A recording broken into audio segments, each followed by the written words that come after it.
Paruthipadu bus stop இருக்குங்க. அதிலிருந்து நமக்கு நடந்து போடிய தூரம் சுமாராக ஒரு 500 மீட்டர்.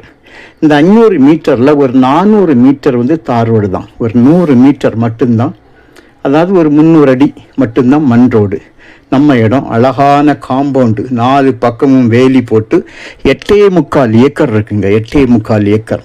இந்த 8.25 ஏக்கரில் பாதி வந்து அவங்க தோட்டமாகவும், அதாவது ஒரு மல்டிபிள் ஒரு ஃபார்ம்னு சொல்லலாம். எல்லா ஓரளவுக்குள்ள பல வகைகள் உள்ள மரங்கள் வச்சுருக்காங்க. இதனுடைய விலை பார்த்திங்கன்னா ஒரு ஏக்கருக்கு 20 லட்சம் ரூபா கேட்காங்க. ஒரு சென்ட்டோட விலை 20,000 ரூபா. இந்த லேண்டோட ஒரு சைடு வந்து கம்ப்ளீட்டாக வீடு, அதாவது வீடுகளுடைய அடுத்து தான் இது இருக்குது. இந்த லேண்ட் அடுத்தது, இந்த லேண்ட் முடியவும் மீண்டுமாக வீட்டு மனைகள் வந்து போட்டு விட்டு அது சேல்ஸ் ஆகிட்டு இருக்குது. இந்த மாதிரி ஒரு இடத்துல தான் வீடுகளுடைய அடுத்து, இந்த நம்முடைய வேலியுடைய அடுத்து வீடுகள் தான் தொடர்ந்து இருக்குது. நான் ரிட்டர்ன் லாஸ்ட் வந்து இந்த முடித்துட்டு போகும்போது அந்த பாதையை நான் காணிக்கேன். உங்களுக்கு அந்த இடத்துக்கும் அந்த வீடுகளுக்கும் உள்ள ஒரு டிஸ்டன்ஸ் வந்து நீங்கள் அப்போ பார்த்துடலாம். இப்போ நீங்கள் பார்த்துட்ருக்கக்கூடிய எல்லா இடமுமே இந்த தோட்டத்தின் உள்ள அமைப்புகள் தான் பார்த்துட்ருக்கீங்க. இது ஒரு கெஸ்ட் ஹவுஸ் போல் சிம்பிளாக கட்டியிருக்காங்க. ஓப்பன் டைப்பு தான், ஆனால் பக்காவாக பலமாக கட்டியிருக்காங்க. நல்ல ஜிஐ பைப்பு கொண்டு அந்த மேலே டாப் இருக்க பாருங்க, கம்ப்ளீட்டாக ஜிஐ. அதாவது இந்த ஓலை போட்டிருக்கிறது அவங்க டெம்பரரி, ஏன்னா வெயில் காலங்களுக்கு நல்லா இருக்குங்க ஒரு முறைக்காக தான் போட்டிருக்காங்க. பார்த்தீங்களா, இது கம்பு இல்லை, மூங்கிலோ இல்லை சவுக்கோ கம்பு இல்லை, நல்ல ஜிஐ பைப்புனால உறுதியான ஒரு ஷீட்டு வந்து எந்த ஒரு இதுனாலும் போடலாம், அந்த அளவுக்கு போட்டிருக்காங்க. நல்ல ஒரு இடங்க. அதாவது இந்த மாதிரி இடங்கள்லாம் நமக்கு வந்து எப்பவும் வந்து அமையாது. ஏன்னா ஊரோடி பாருங்க, இந்த முதலீடு பண்ணுறவங்கெல்லாம் இப்போ இதை வந்து வாங்கி போட்டால் அதாவது வீடுகள் இருக்குங்க, வீடுகளோடு சேர்ந்து நம்ம இடம் தாண்டி தான் பிளாட்டு போட்டிருக்காங்க.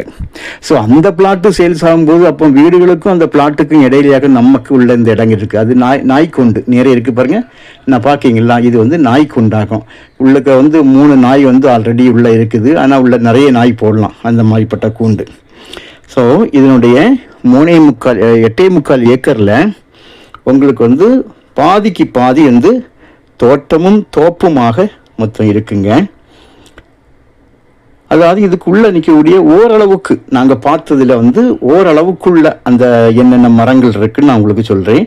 பலா மரம் இருக்குது, கொய்யா மரம் நிற்குது, செரி பல வகை அந்த இது நிற்கிது, சப்போட்டா நிற்கிது, நாவல் மரம் நிற்கிது, தென்னை நிற்கிது, பல வகையான பூக்கள் வச்சுருக்காங்க. வாழை மரங்கள் வந்து 2-3 வெரைட்டிஸ் இருக்குது. மாமரம் பார்த்திங்கன்னா நிறைய வெரைட்டிஸ், அதாவது எல்லாமே வந்து விலை கூடிய அந்த பழ வகைகளை கொண்ட வந்து நிறைய வெரைட்டிஸ் போட்டிருக்கேன். என்னென்ன வெரைட்டிஸ்ன்னு தெரியல, நிறைய பல மாடல்கள். நாங்கள் உள்ளே பார்க்கும்போது ஒவ்வொரு மாமரத்துலேயும் உள்ள காய் பார்த்திங்கன்னா ஒவ்வொரு விதமாக வேறு வேறு மாடலில் இருக்குது. அந்த மாதிரி மாமரங்கள் இருக்குது.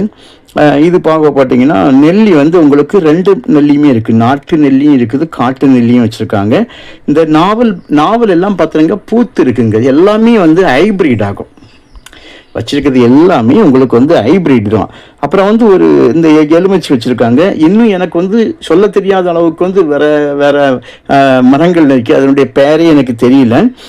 அப்புறம் அந்த நல்ல நிழலுக்காக ஒரு அழகான ஒரு ஆலமரம் வளர்த்துருக்காங்க பாருங்க, பெரிய மரம் நேராக தெரியுது பாருங்கள், அந்த ரூமோட அந்த சைடு மிகப்பெரிய ஒரு மரம். அதுக்கப்புறம் அந்த கெஸ்ட் ஹவுஸ் உள்ளுக்க ஜிஐ பைப்பில் போட்டு தரை வந்து அழகான நல்ல ஒரு தரை போட்டிருக்காங்க. உள்ளே நல்லா டெக்கரேட் பண்ணி சுற்றிலும் பூச்செடிகள்லாம் வச்சு உள்ளுக்குள்ளே நல்ல அரேஞ்ச்மெண்ட் நல்லா இருக்குது. அந்த லைட்டிங் சோலார் சிஸ்டங்கள்லாம் உள்ளாச்சு, அதாவது சோலார்லேயே வந்து ஃபோக்கஸ் லைட்டுகள் ஆங்காங்கே நைட்டு வந்து ஆட்டோமேட்டிக்காக வந்து லைட் எரியும்படியாக ஃபோக்கஸ் வச்சுருக்காங்க. அந்த மாதிரி அரேஞ்ச்மெண்ட்டில் வச்சுருக்காங்கங்க. அப்புறம் ஆயில் மோட்டரில் வந்து உங்களுக்கு 2 போர் வச்சுருக்காங்க. இபி சர்வீஸ் வந்து இன்னும் வந்து எல்லாம் கனெக்ட் பண்ணி இது பண்ணிட்டாங்க. இன்னும் நாங்கள் போகிற டைமில் கனெக்டிங் ஆகலை, 3 ஃபேஸ் லைன் தான். மற்றபடி நார்மல் வந்து உங்களுக்கு டொமஸ்டிக் நம்ம வீட்டு லைன் வந்து உள்ளே இருக்குது. அப்புறம் வந்து இது ஆயில் மோட்டரில் வந்து உங்களுக்கு 2 போரில் வந்து எடுத்து பெரிய ஒரு தொட்டி வச்சுருக்காங்க. அந்த தொட்டியில் போய் தண்ணிகள் எல்லாம் விழுந்து அங்கேருந்து நிலம் முழுவதுமாக உங்களுக்கு சொட்டி நீர். அங்கங்கே பார்த்தீங்கன்னா எல்லா இடமும் வந்து வால்வுகளும் டேப்பு நிறைய டேப் வச்சு விட்ருக்காங்க. ஒரு செடிக்கு ஒன்று நல்ல அரேஞ்ச்மெண்ட். சும்மா உங்களுக்கு வந்து பைப்பை போட்டு அதில் வந்து சொட்டு நீருக்கு ஒரு குழாயை போட்டு அந்த மாதிரிலாம் போடலைங்க. ஒவ்வொரு செடிக்கும் அந்தந்த இடத்துல வந்து டேப் வச்சுருக்காங்க. ஒவ்வொரு செடிக்கும் அந்த அளவுக்கு அரேஞ்ச்மெண்ட் நல்லா பண்ணியிருக்காங்க, நல்லா செலவு பண்ணியிருக்காங்க. மண் பார்த்தீங்கன்னா செம்மண்ணாக இருந்தாலும் செம்மண்ணோடி கலந்த அந்த வண்டல் டைப்பில் பார்த்தீங்களா மண் தெரியும் பார்த்தீங்களா, சிவப்பு இல்லை, ரத்த சிவப்பு இல்லை, கொஞ்சம் அந்த ஒரு மங்கலான ஒரு செடி. நல்ல ஒரு இது போட்டிருக்காங்க பாருங்கள். அதுக்கப்புறம் ஒரு தனியாக ஒரு சிமெண்ட் தளம் ஒன்று போட்டு அதில் ஒரு அடுப்பு வச்சுருக்காங்க. அப்புறம் கேட்டதுக்கு அவங்க என்ன சொல்கிறாங்கன்னா, அதில் சும்மா அடுப்பில் ஓப்பனாக ஜாலியாக இருந்து அவங்க அதில் ஏதாவது வந்து சமையல் செய்து அதில் இருந்து சாப்பிட்றது போல் அந்த மாதிரி ஒரு இடம். அதையும் கூட நான் உங்களுக்கு காணிச்சு. இது பக்கத்தில் வந்து இவங்க தான் இடம் கொடுத்து ஒரு கோயில் வச்சுருக்காங்க. அதனால் இதுக்கு பாதை இது கிடையாது, தனியாக அவங்களாகவே தனியாக பாதை விட்டு இதுக்கு சம்மந்தம் கிடையாது.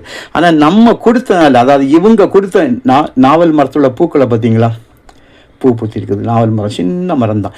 இவங்க கொடுத்ததுனால இவங்க ஒரு கேட் போட்டிருக்காங்க இவங்க போகிறதுக்கு. இப்போ சப்போஸ் இது வேறு யாராவது வாங்கினீங்கன்னா இது நமக்கு இந்த இது வேண்டாம் அப்படின்னா அதை க்ளோஸ் பண்ணிடலாம்.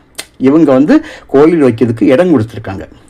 இடம் கொடுத்து அதை வந்து அவங்க மட்டும் இல்லை பப்ளிக் வரும்படியாக தனிப்பாதை. இதுக்கும் அதுக்கும் சம்மந்தம் கிடையாது. நீங்கள் நேரில் வந்து அதை பார்த்துடலாம். ஏன்னா எதுனாலும் வந்து நீங்கள் நேரில் வந்து பார்க்கறதுனால நம்ம எதுவுமே பொய் சொல்ல முடியாது. இவங்க தேவைக்கு இவங்க கொடுத்தனால இவங்க சைட்லேருந்து ஒரு சின்ன ஒரு கேட் போட்டிருக்காங்க. அவங்க ஃப்ரண்ட் கேட் வந்து பெரிய கேட்டு. அப்படி இதுக்கு சம்மந்தம் கிடையாதுங்க. அப்புறம் வந்து நல்ல அங்கங்கே ஃபோக்கஸ் லைட் வச்சுருக்காங்க. சிசிடிவி கேமராலாம் ஃபிட் பண்ணி நல்ல ஒரு அரேஞ்ச்மெண்ட்டு. நாய்க்குட்டிகள் கிடக்கு.